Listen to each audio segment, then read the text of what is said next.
I was sitting across from two police detectives when my phone buzzed with a text from my brother. "I'm sorry. I didn't think it would go this far." My hands were shaking as I read it. Detective Morris was asking me something about the missing money, but I couldn't hear him. All I could see was that text. I didn't think it would go this far, which meant he knew.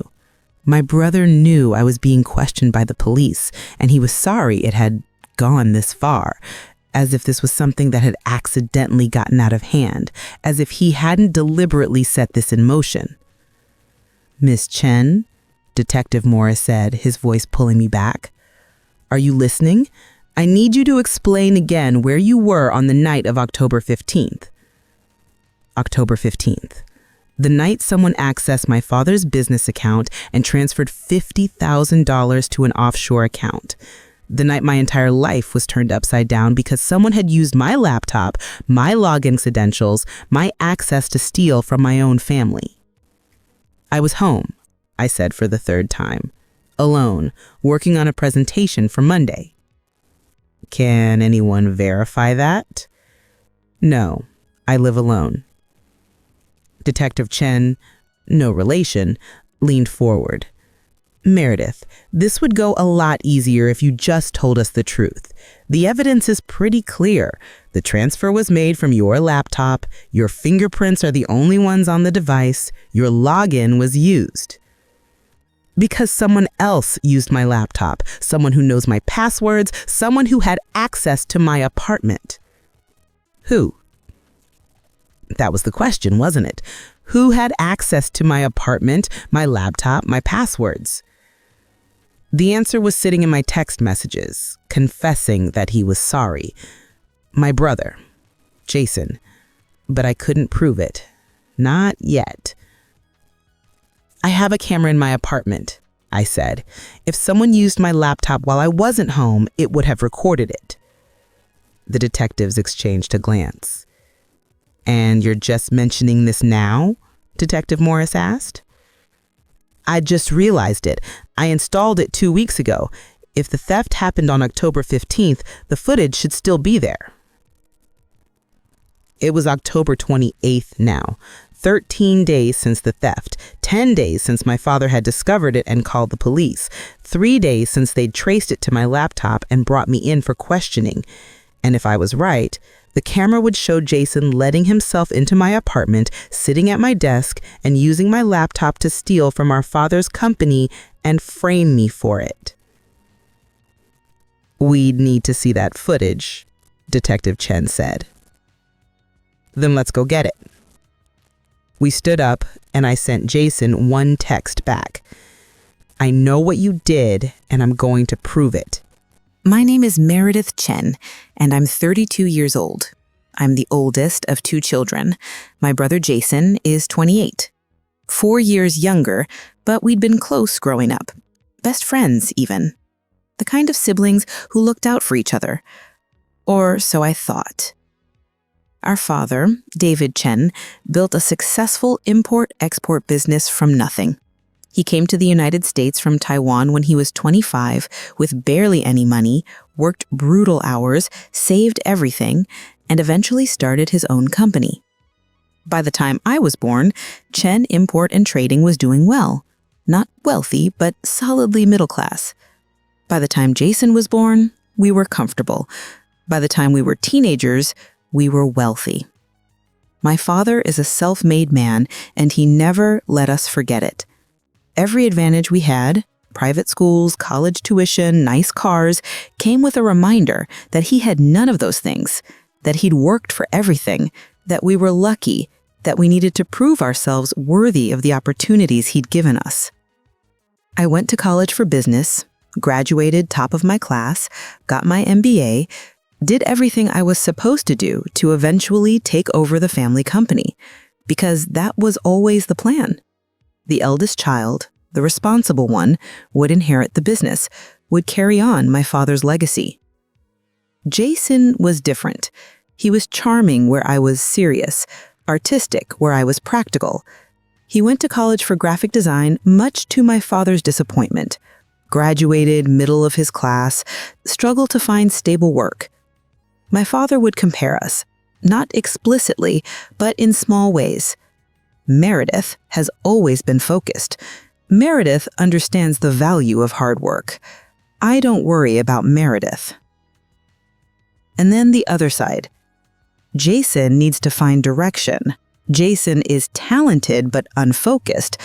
I worry about Jason's future. I said no. I've given him too much already. Car payments when he couldn't make them, rent money when he was short. If I keep rescuing him, he'll never learn to stand on his own. That's fair, I said, though I felt guilty. Guilty that I'd said no first, pushing Jason to go to Dad. Guilty that I was the one being groomed for success while Jason struggled. After that, Jason and I barely spoke for months. He was distant, short with me when we did talk, avoided family dinners when he knew I'd be there. I told myself he'd get over it, that he was just hurt and embarrassed, that our relationship would recover. Then 3 months ago, Jason called me out of the blue. "Hey," he said, and his voice was warm again, like the old Jason. "I'm sorry I've been distant. I was embarrassed about asking for money and I let it affect our relationship. That was stupid. It's okay. I get it. I'm doing better now. Got a couple of good clients. Starting to dig myself out. I just wanted you to know that and to say I'm sorry." I was relieved. Glad to have my brother back. I'm happy for you, and you don't need to apologize. I do. You're my sister. I shouldn't have let money come between us. We started talking regularly again. He'd call once a week, update me on his life. We'd meet for dinner sometimes. It felt like we were rebuilding. Then 2 months ago, Jason said his apartment building was being fumigated. He needed a place to stay for a few days. "You can stay with me," I offered immediately. "Are you sure? I don't want to impose."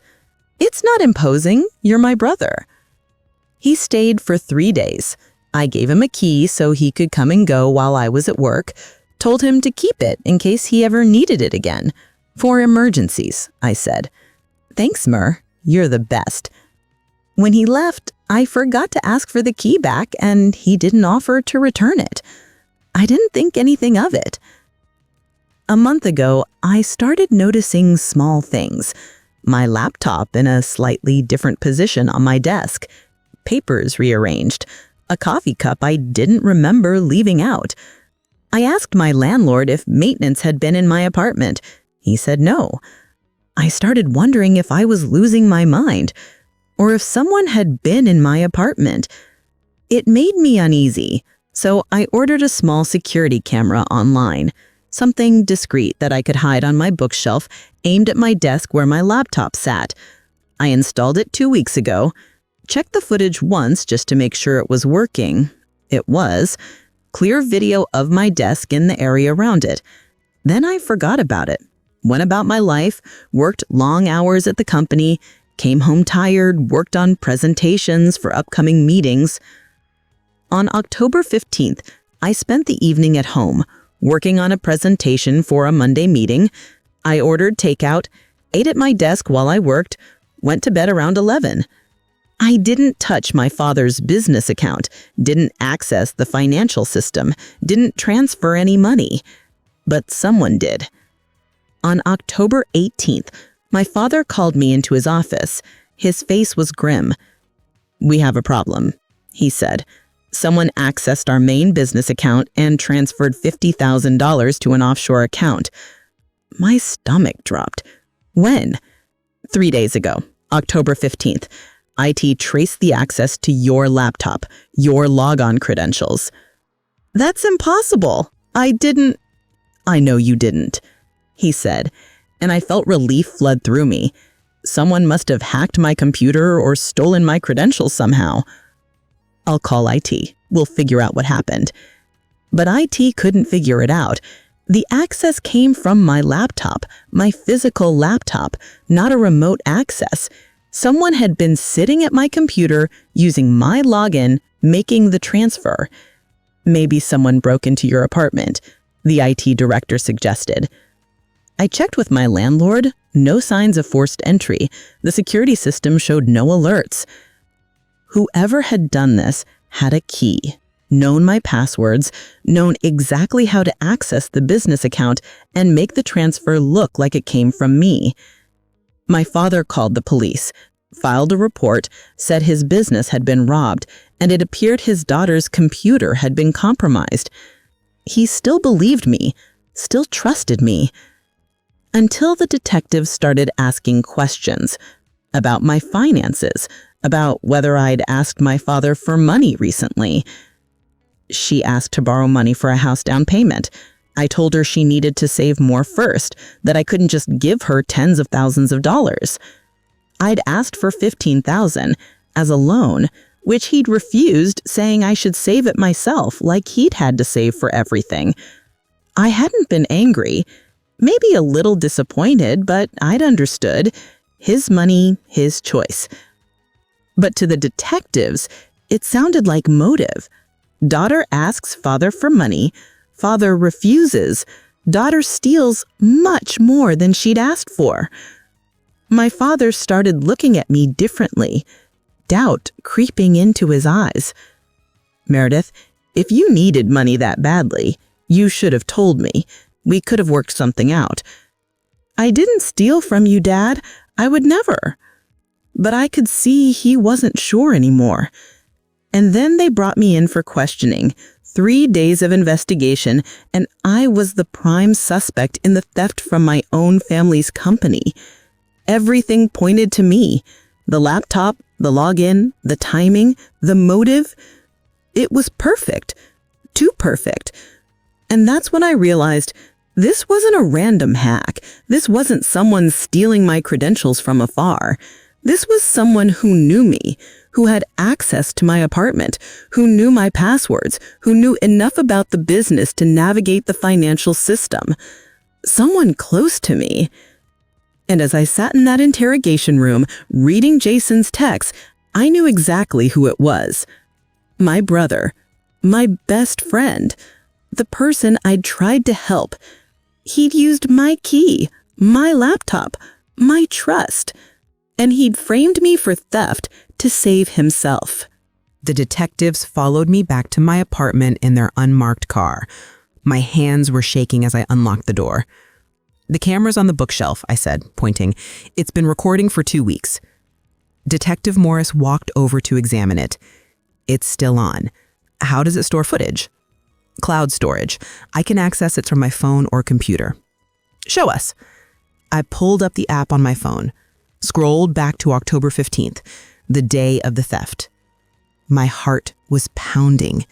This would either prove my innocence or I didn't know what, but I had to believe the camera had caught something.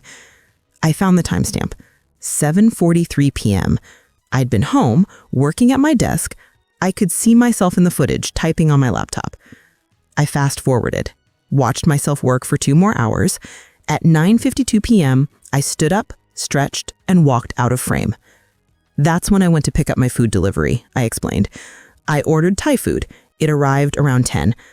I fast-forwarded through the empty room. At 10:08, I came back into frame carrying a bag of food, sat down, ate while working.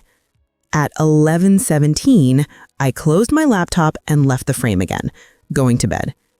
The detectives watched silently. The screen showed my empty desk, my closed laptop sitting there, nothing happening.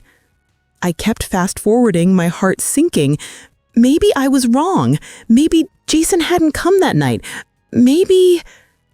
Then, at 1:43 a.m., the door to my apartment opened.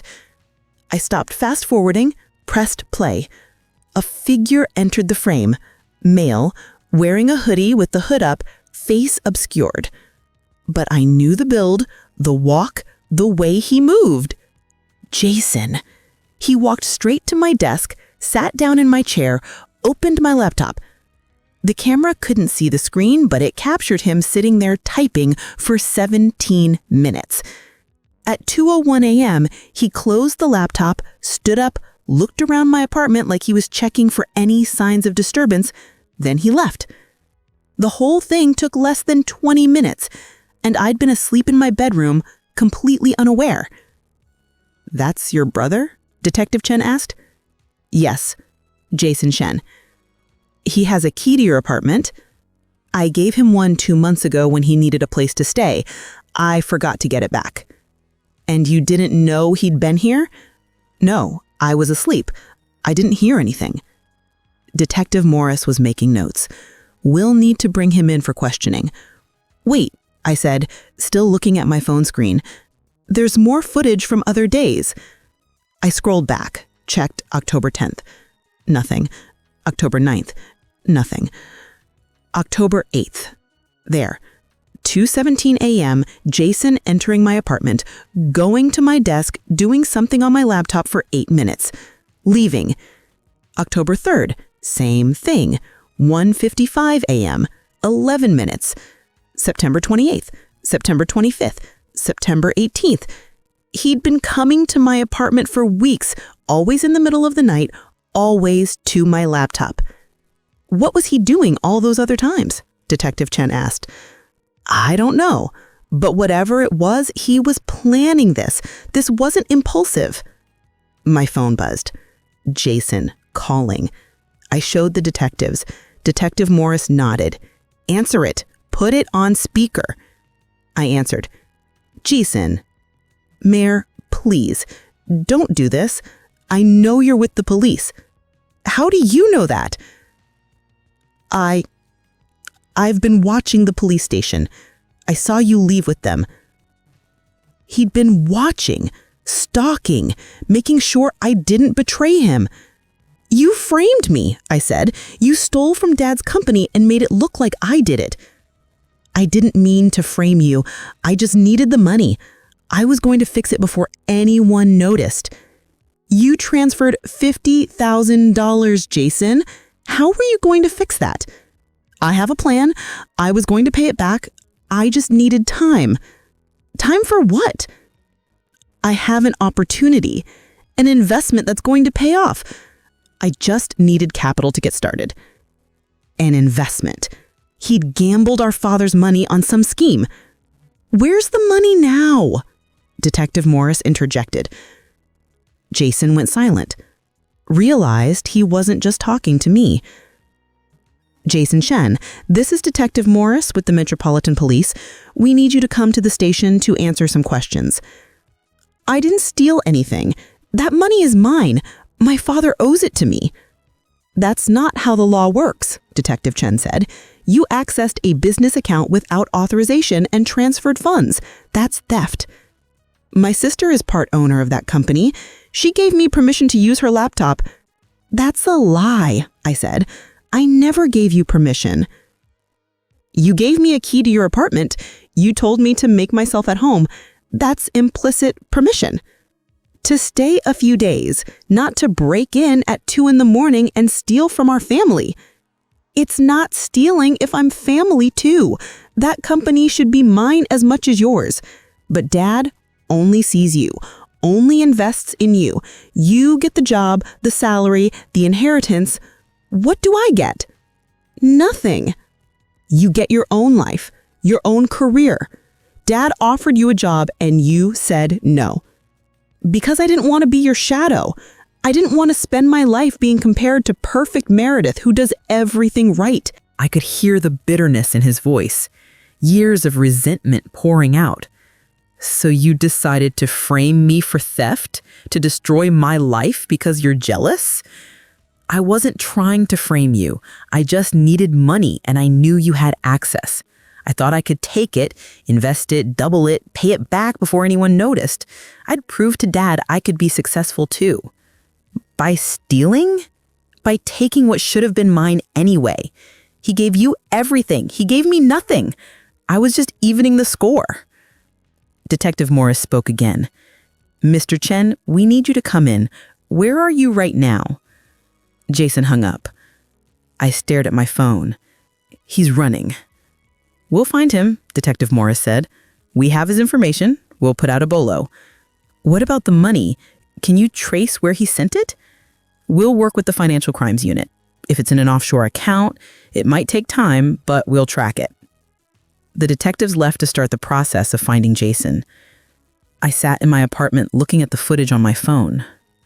My brother, coming into my home while I slept, violating my trust, using my computer to commit a crime, and doing it multiple times, not just once in desperation, but repeatedly, planning it, preparing. My phone rang again, my father this time. "The police called me," he said without preamble. "They said Jason is the one who stole the money. Is that true?" "Yes." Silence. Then, quietly, "How do you know?" "I have video footage of him in my apartment, using my laptop, on the night of the theft and several nights before. Send it to me." I sent him the clip from October 15th, waited while he watched. I heard him make a sound, a groan of pain, of betrayal. My son did this. "I'm sorry, Dad." "Why didn't you tell me you suspected him?" "I didn't suspect him until today, until he texted me while I was being questioned." "What did he say?" I sent him the screenshots of Jason's texts. Another silence, longer this time. "He's asking you not to tell. Even after framing you, he's asking you to protect him." "Yes." "Are you going to?" The question hung between us. Was I going to protect my brother? Let him get away with this? "No," I said. "I can't. He committed a crime. He tried to destroy my life to save his own." "Good. Because if you'd said yes, I would have been very disappointed." "You believe me now? That I didn't do it?" "I never truly believed you did, but I had to follow the evidence, had to let the police do their job. I'm sorry if that hurt you." "It did hurt. You doubted me." "I doubted the situation, not you. There's a difference." Maybe there was, maybe not, but I was too tired to argue. "What happens now?" I asked. "Now we let the police find Jason and we figure out how to get that money back." He said he invested it, that he had a plan to double it and pay it back. My father laughed bitterly. Of course he did. Jason always has a plan, a scheme, a shortcut. He never wants to do the work. He wants the reward without the effort. That's harsh. It's true. And I'm partly to blame. I gave him too much growing up, made things too easy, bailed him out too many times. I created this. You didn't create this. Jason made his own choices. But I enabled them, just like you tried to enable him by giving him $5,000. I was trying to help him. I know. So was I all those years. But helping and enabling are different things. We both learned that too late. After we hung up, I sat in my apartment and tried to process everything. My brother was a thief, a liar, someone willing to destroy my life to get what he wanted.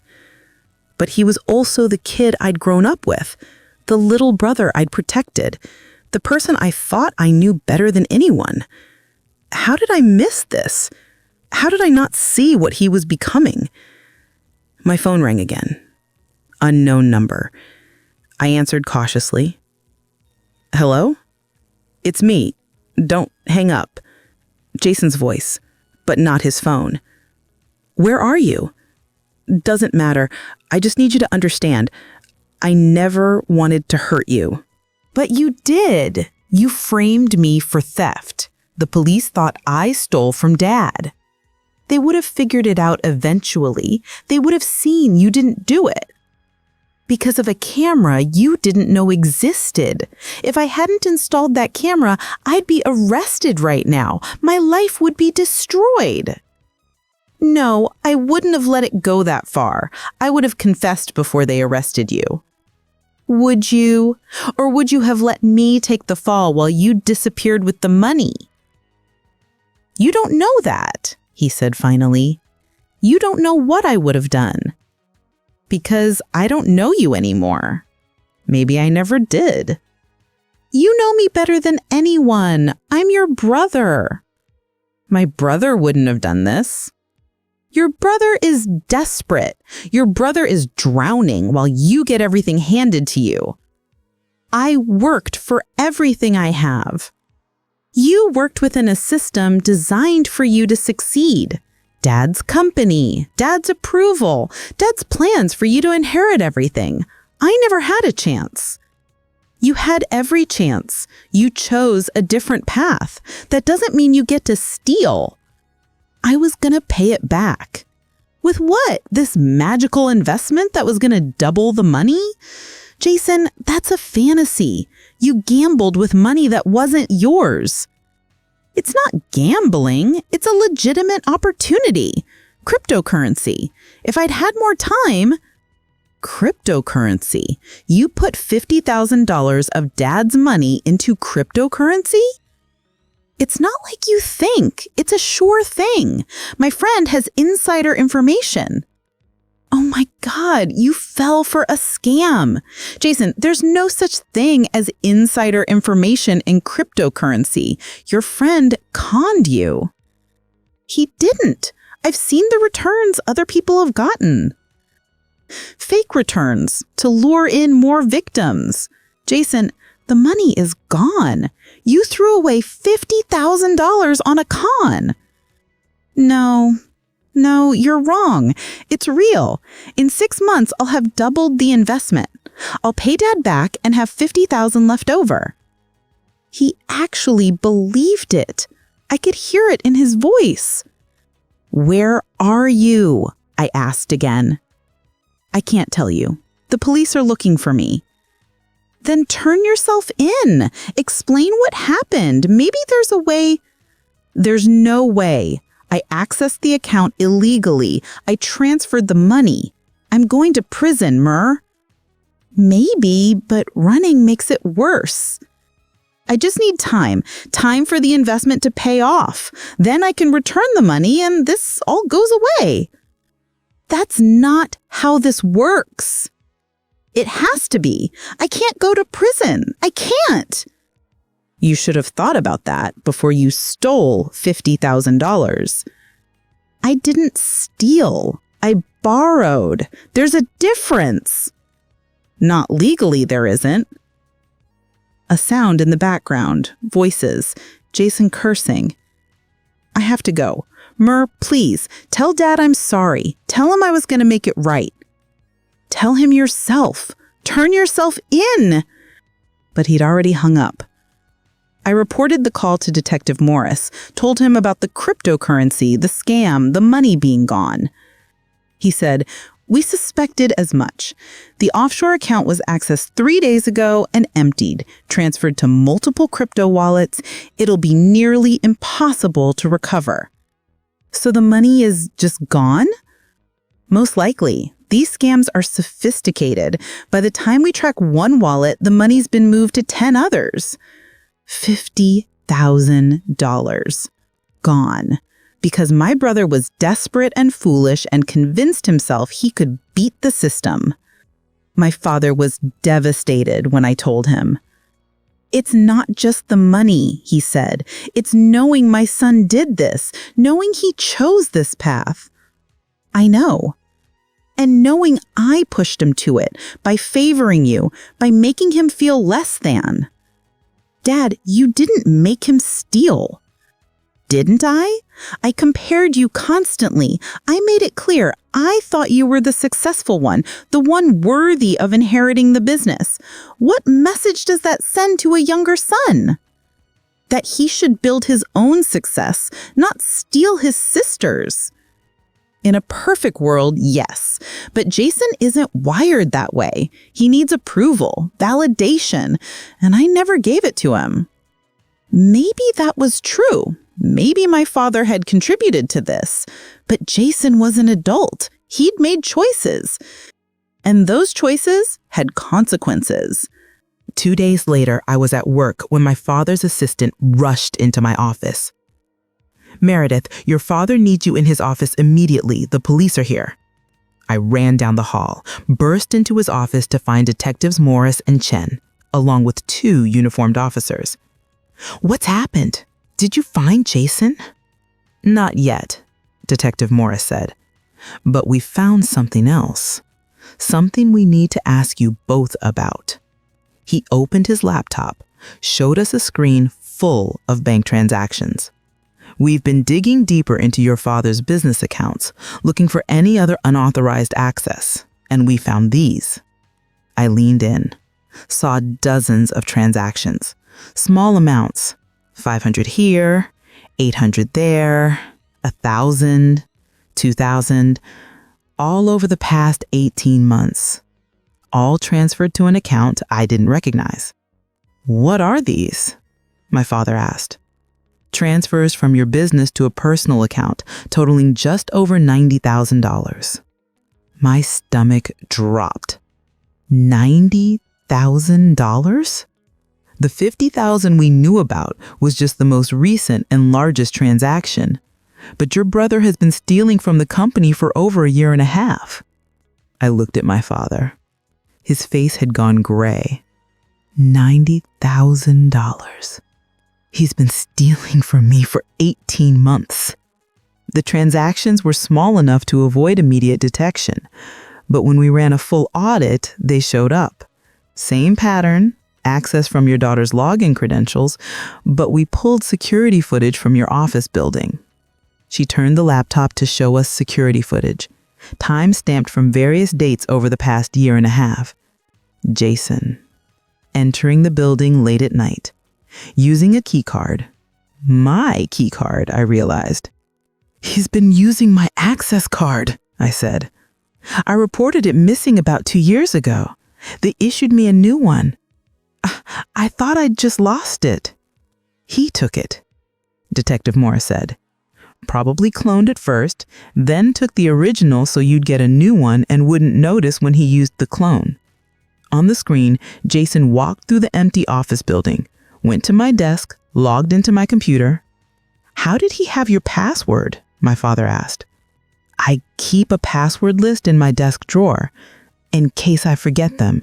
I know I shouldn't, but I do. He photographed them, Detective Chen said. We found photos on a cloud account linked to him, pictures of your password list, pictures of documents from your desk, email addresses, access codes. How long has he been planning this? I asked. At least 2 years, maybe longer. The clone key card is from 23 months ago. The first theft was 18 months ago. He's been methodically stealing from your family business and covering his tracks. My father stood up abruptly, walked to the window, stared out at the city. My son has been robbing me for almost 2 years. There's more, Detective Morris said quietly. More? I couldn't imagine what could be worse. We tracked the personal account the money was going to. It's in your brother's name. We got a warrant for his financial records.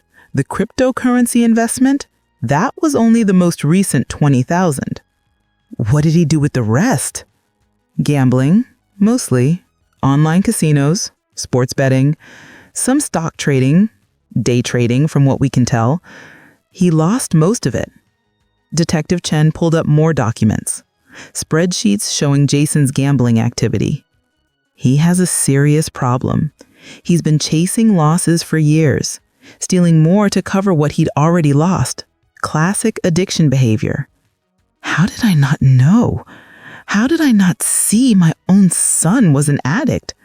He hid it well. He hid everything well. My phone rang. Unknown number again. I showed the detectives. Detective Morris nodded. Answer it. Record it. I put it on speaker. Jason? Mer? I need your help, please. Where are you? I can't tell you, but I'm in trouble. Real trouble. The people I invested with, they're not who I thought they were. They want more money. They're threatening me. Because it was a scam. Like I told you. I know that now, but they won't let me walk away. They say I owe them. They say if I don't pay, they're gonna hurt me, Mer. Then go to the police. Tell them you're being extorted. You used my login, my key card. They have you on security footage. They have your financial records. They know about the gambling addiction. My father turned from the window. How much do you actually owe these scammers? He asked, his voice hard. Jason hesitated. Who's there with you? Your father and the detectives handling your case. Damn it, Meredith. You're recording this? Yes. I'm your brother. You're supposed to protect me. I did protect you for years. I covered for you when you were irresponsible. I lent you money. I gave you my apartment key, and you used all of it to steal from our family. I didn't have a choice. You had 100 choices. You chose wrong every single time. Detective Morris leaned toward the phone. Jason, how much do you owe these people who are threatening you? I'm not telling you anything. I want a lawyer. That's your right, but these people threatening you, we can help with that. If you come in, if you cooperate, we can offer protection. Protection in exchange for what? Prison? You've committed multiple felonies. That's not negotiable. But cooperation can reduce your sentence. How much reduction? That depends on how much you cooperate and whether you have anything else to tell us. Another long silence. Jason, is there something else? I didn't want to do this, but you're not giving me a choice. Do what? I know things about the company, about Dad. Things that could cause problems if they came out. My father's face went hard. Are you threatening to blackmail me? I'm saying I have information. Information that certain people would find very interesting, like the tax authorities. What are you talking about? I asked. Jason's voice was stronger now, almost confident. I've been working at the company for the past 18 months. Not officially, but I've been there late at night, going through files, emails, financial records. What files? My father demanded.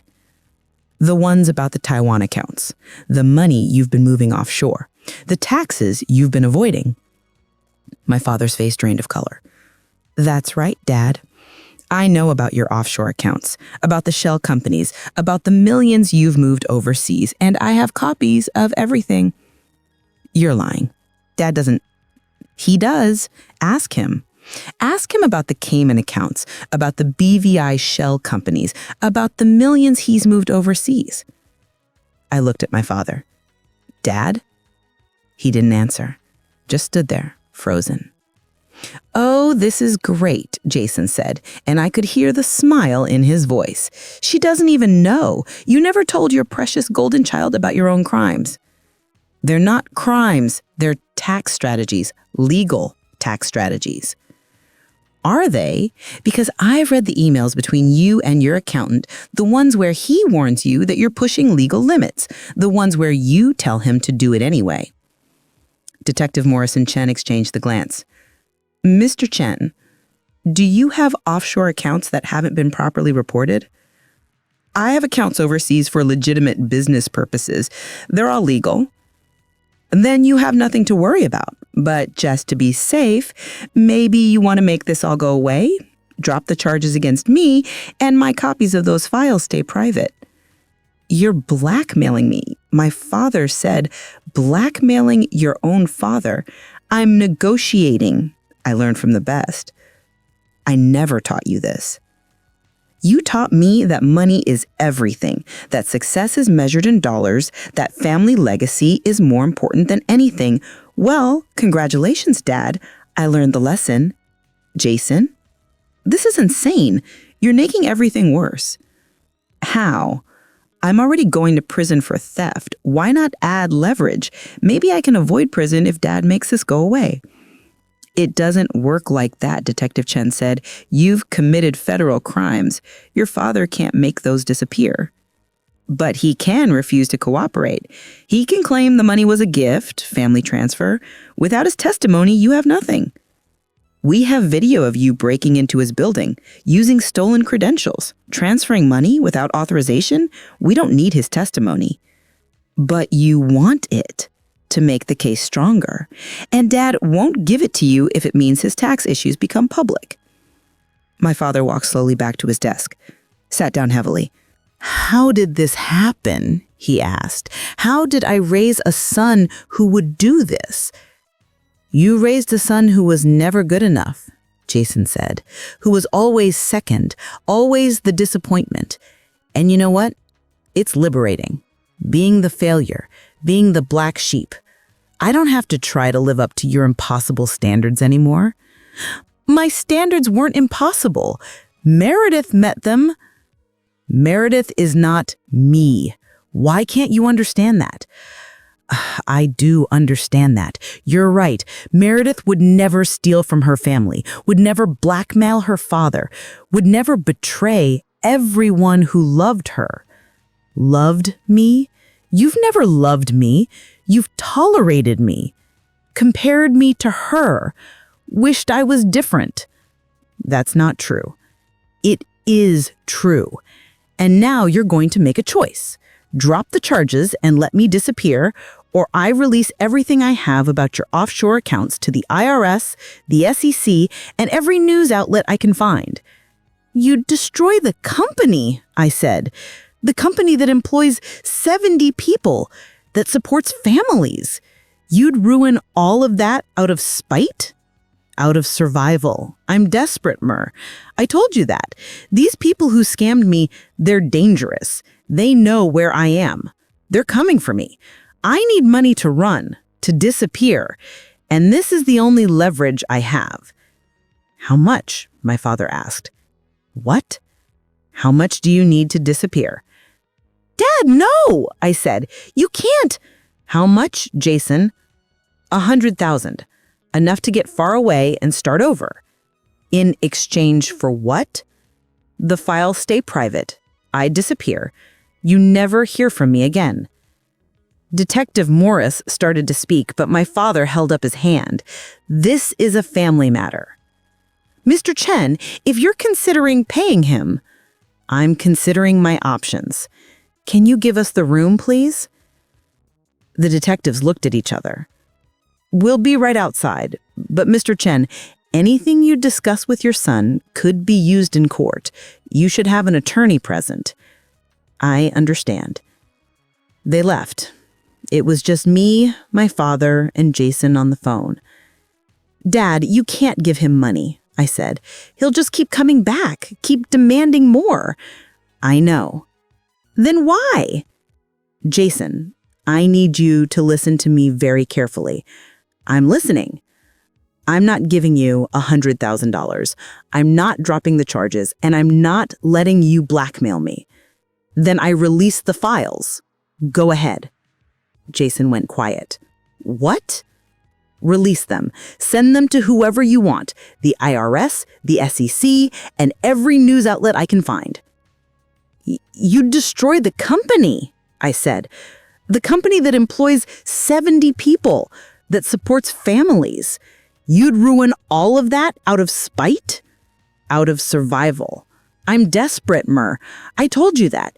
These people who scammed me, they're dangerous. They know where I am. They're coming for me. I need money to run, to disappear, and this is the only leverage I have. How much? My father asked. What? How much do you need to disappear? Dad, no, I said. You can't. How much, Jason? 100,000. Enough to get far away and start over. In exchange for what? The files stay private. I disappear. You never hear from me again. Detective Morris started to speak, but my father held up his hand. This is a family matter. Mr. Chen, if you're considering paying him, I'm considering my options. Can you give us the room, please? The detectives looked at each other. We'll be right outside. But Mr. Chen, anything you discuss with your son could be used in court. You should have an attorney present. I understand. They left. It was just me, my father, and Jason on the phone. "Dad, you can't give him money," I said. "He'll just keep coming back, keep demanding more." "I know." "Then why?" "Jason, I need you to listen to me very carefully." "I'm listening." "I'm not giving you $100,000. I'm not dropping the charges, and I'm not letting you blackmail me." "Then I release the files." "Go ahead." Jason went quiet. "What?" "Release them. Send them to whoever you want. The IRS, the SEC, every news outlet I can find." "You'd destroy the company." "I don't think so. Worst case, I'll pay penalties and move on, but I'll do it on my terms, not because you're threatening me. You're choosing her over me. Again. I'm choosing the truth over lies, integrity over blackmail. That's not about Meredith. That's about you and me. I'm your son, and you're a criminal. Those two things are both true. I love you, Jason. I always will. But I won't let you destroy yourself or this family any further. If I go to prison, then you go to prison. And when you get out, if you want to rebuild your life, I'll help you, but not like this. Never like this. The line went dead. Jason had hung up. My father and I sat in silence. "Did you mean that? About turning yourself in to the IRS?" "Yes. I'm tired of hiding, tired of worrying. I'd rather face the truth and deal with it than keep looking over my shoulder.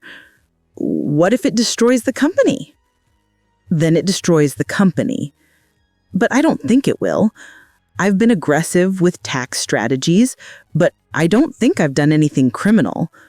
Worst case, I pay penalties. Best case, everything's legitimate and I just needed to be more transparent." "And Jason?"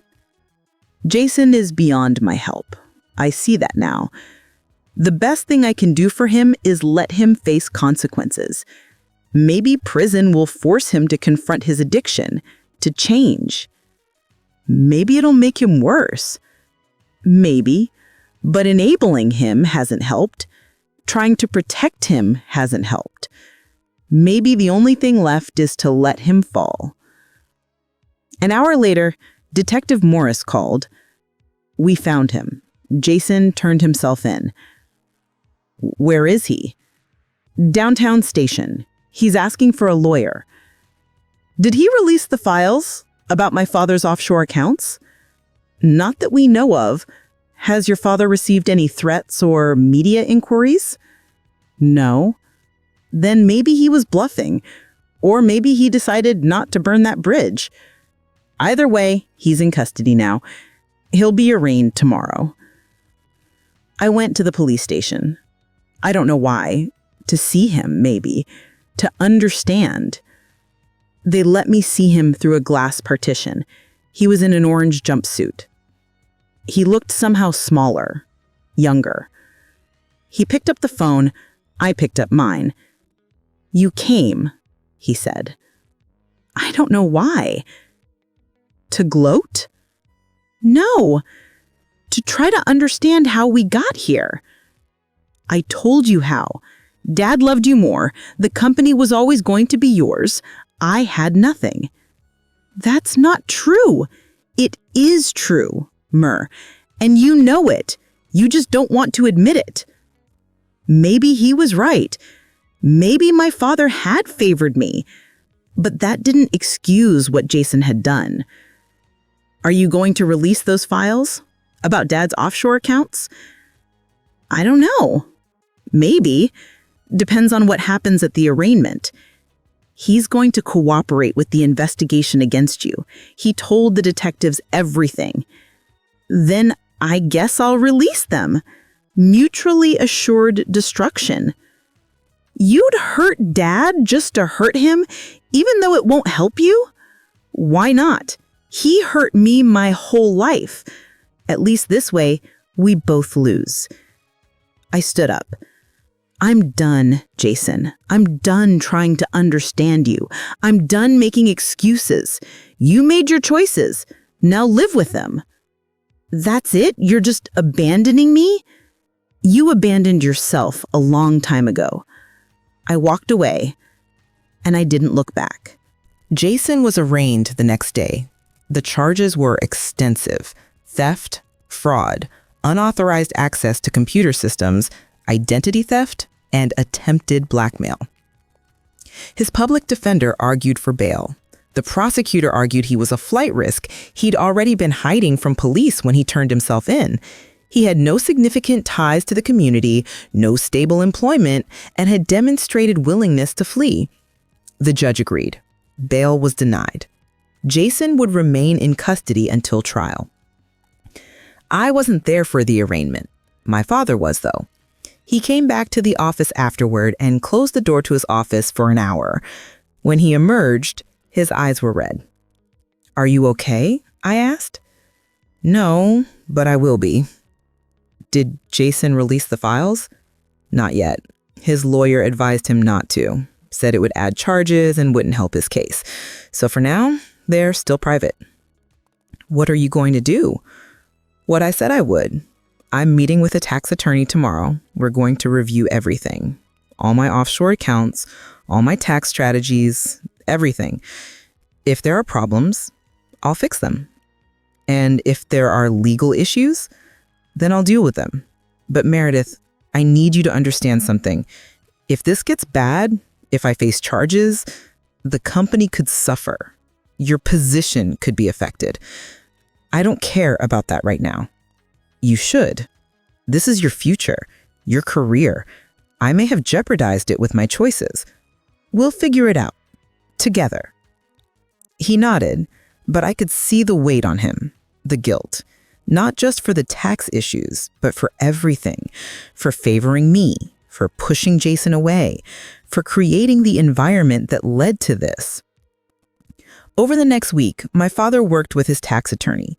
They went through years of returns, business structures, offshore accounts. The attorney's conclusion: my father had been aggressive, but not criminal. Some strategies were questionable, some deductions were borderline, but nothing rose to the level of fraud or evasion. "You need to amend some returns," the attorney advised. "Pay some penalties, be more conservative going forward. But I don't think you're facing criminal charges." It was a relief, a massive relief. But Jason was still facing charges, serious ones. His public defender reached out to my father about a plea deal. If my father agreed not to pursue the full charges, if he characterized some of the thefts as family loans, Jason could plead to reduce charges, maybe avoid prison time. My father said no. He needs consequences, real consequences. If I minimize this, I'm enabling him again, and we've seen where that leads. "He's your son," I said, which is exactly why I need to do this, because I love him enough to let him face what he's done. The prosecutor offered Jason a plea deal anyway. Plead guilty to felony theft and fraud, serve 3 years, cooperate with any other investigations. Jason refused, said he was going to trial, said he'd release the tax files if my father didn't back down. "Let him," my father said. "I've already disclosed everything to the IRS. I've amended my returns. There's nothing in those files that will hurt me now."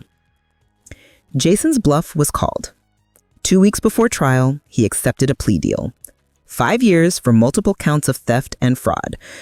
With good behavior, he'd serve 3.5. I went to the sentencing hearing. I don't know why. Maybe for closure, maybe to see if he'd show remorse. The judge asked if Jason wanted to make a statement. He stood, looked at my father, at me. "I'm sorry, not for getting caught. I'm sorry for what I did. I was angry and desperate, and I made terrible choices. I blamed everyone else for my problems when really I was the problem." It sounded rehearsed, but there was something in his voice that seemed genuine. "I'm an addict, gambling addict. I've known it for years, but I didn't want to admit it. Didn't want to get help. I kept thinking I could control it, that The next bet would be the one that fixed everything. He looked at our father. Dad, you didn't make me do this. I made these choices. I'm responsible. And I'm sorry for trying to blackmail you. That was the lowest point. I hope you can forgive me someday. Then he looked at me. Mer, you were always a good sister. Better than I deserved. I'm sorry I betrayed you. Sorry I tried to destroy your life to save mine. I hope you can forgive me too, even though I don't deserve it. The judge sentenced him to 5 years in federal prison, ordered him to pay restitution, the $90,000 he'd stolen, plus the $50,000 he'd gambled away. Though how he'd pay that from prison, no one knew. Jason was led away in handcuffs. He didn't look back. After the hearing, my father and I sat in the parking garage in his car, not speaking. Do you believe him? I asked. That he's sorry? I don't know. Maybe. Addiction is a disease. Maybe he really couldn't control it. That doesn't excuse what he did. No, but it explains it. And maybe in prison he'll get the help he needs. There are programs. Gamblers Anonymous. Therapy. Maybe this is what he needed to hit bottom. Or maybe he'll come out worse. Maybe. But I have to hope. Because he's still my son. And hope is all I have left. Over the next months, things slowly returned to a kind of normal. The company recovered. The stolen money was gone. The cryptocurrency scam had moved it through so many wallets that recovery was impossible. But we absorbed the loss, tightened security, changed protocols. My father and I became closer. We talked more, really talked, not just about business, about his fears, his regrets, his guilt over how he'd treated Jason. I should have seen it, he said one evening over dinner. The gambling, the desperation. I should have paid attention. He hid it well. Because he knew I'd judge him. I always judged him, compared him to you, made him feel less than. I created the environment that pushed him to this. Dad, you didn't make him steal. No, but I made him feel like he had to prove himself, like he was never good enough as he was. That's on me. I couldn't argue, because it was true. My father had favored me, had made Jason feel like a disappointment. But Jason was an adult. He'd made choices. Both things could be true. 3 months after Jason went to prison, I got a letter from him. I almost didn't open it, but curiosity won. Dear Mer, it began. I know you probably don't want to hear from me. I wouldn't want to hear from me either if I were you. But I wanted to tell you that I've started going to GA meetings here, Gamblers Anonymous. There's a group that meets twice a week. At first, I went just to get out of my cell, but I've started actually listening, hearing other people's stories, realizing I'm not alone in this addiction, realizing it's not about the money or the thrill, it's about filling a hole inside me. I've been talking to a therapist here too, about Dad, about you, about feeling like I was never good enough, about how I dealt with that by self-destructing. I'm starting to understand that I can't blame Dad for my choices. Yes, he favored you. Yes, he made me feel inadequate. But I chose how to respond to that. I chose gambling. I chose theft. I chose to hurt the people who loved me. I don't expect you to forgive me. I don't expect Dad to forgive me. But I wanted you to know that I'm working on forgiving myself and trying to become someone worth forgiving. I'm not going to ask you to write back or visit. I know I don't deserve that. But if you ever want to, I'd like to hear from you. Even if it's just to tell me how angry you still are. I love you, Mer. I'm sorry for everything. Minus Jason. I read the letter 3 times. Didn't know what to feel. Anger, sadness, hope. All of it mixed together. I showed it to my father. He sounds different, Dad said. Maybe. Or maybe he's just saying what he thinks we want to hear. Do you believe him? I don't know. Part of me does. Part of me thinks it's manipulation. What are you going to do? I don't know that either. I thought about it for a week. Then I wrote back. Jason, I got your letter. I'm glad you're getting help. I hope it's genuine and not just something to make prison easier. I'm not ready to forgive you yet. Maybe someday, but not now. What you did hurt me, hurt Dad, hurt everyone who trusted you. But I believe in second chances. I believe people can change. So I'll write to you. Not often, but sometimes, and we'll see where it goes. I'm not promising anything. I'm not saying our relationship can be repaired, but I'm leaving the door open a crack. That's the best I can do right now. Meredith. I sent it.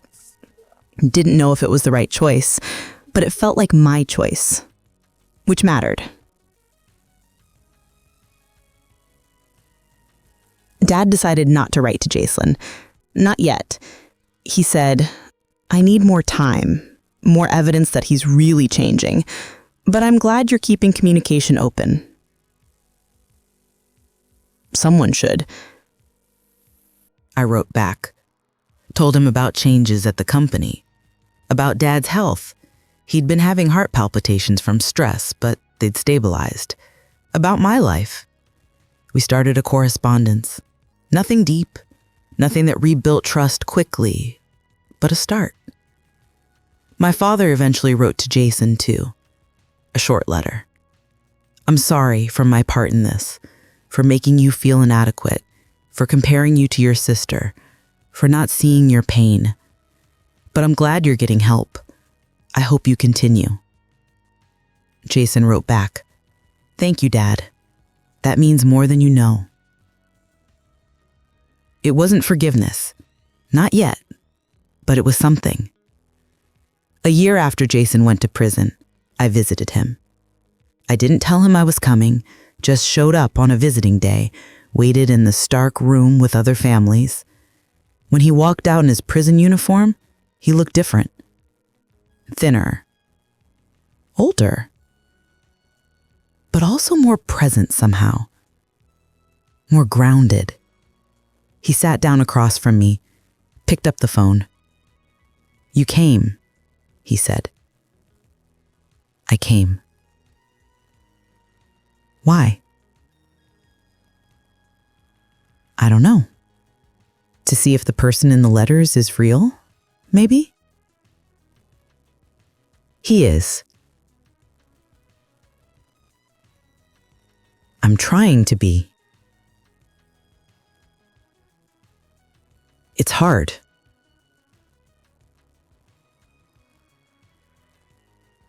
But I'm trying. The security camera I installed that caught Jason, still there, still recording. A reminder that trust is precious and verification is prudent. I've learned things I never wanted to learn. That people you love can betray you. That addiction makes people do terrible things. That sometimes the person you think you know best is a stranger. But I'm also learned that people can change. That rock bottom can be a foundation for rebuilding. That forgiveness doesn't mean forgetting. It means choosing hope over bitterness. Jason paid his debt to society. He's working to pay his debt to us, though we've told him the $140,000 in restitution isn't something we expect back. Not really. The court ordered it, but we know he'll never make that kind of money. What we want is something money can't buy. His recovery, his honesty, his presence as a brother and son who's doing the work to be better. My phone buzzes again. Jason. They just called. I got the job. I start Monday. I smile. Text back. That's amazing. Congratulations. Let's celebrate this weekend. Thanks, Mer, for everything, for not giving up on me.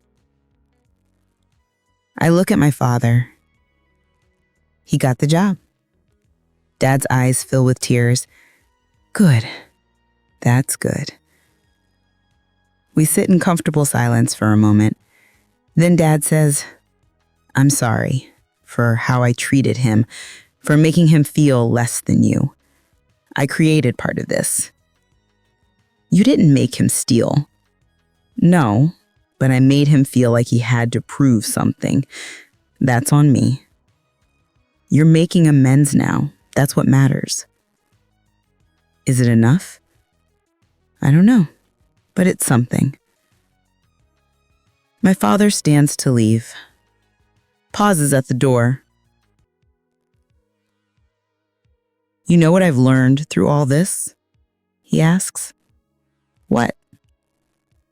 That evidence matters. That camera you installed, it saved you. It revealed the truth, but the most important evidence wasn't the video. What was it? The evidence of change. Jason's letters, his therapy, his recovery, his willingness to face what he did. That's the evidence that matters most. He's right. The camera caught Jason committing a crime. But Jason's actions over the past 3 years proved he could change. Both kinds of evidence matter. The kind that reveals truth and the kind that reveals growth. I turned the tables on my brother with a hidden camera, but he turned the tables on himself with honesty and hard work. And somehow, against all odds, we're all still here. Still family. Still trying. Not perfect, not the same as before, but real. And that's enough.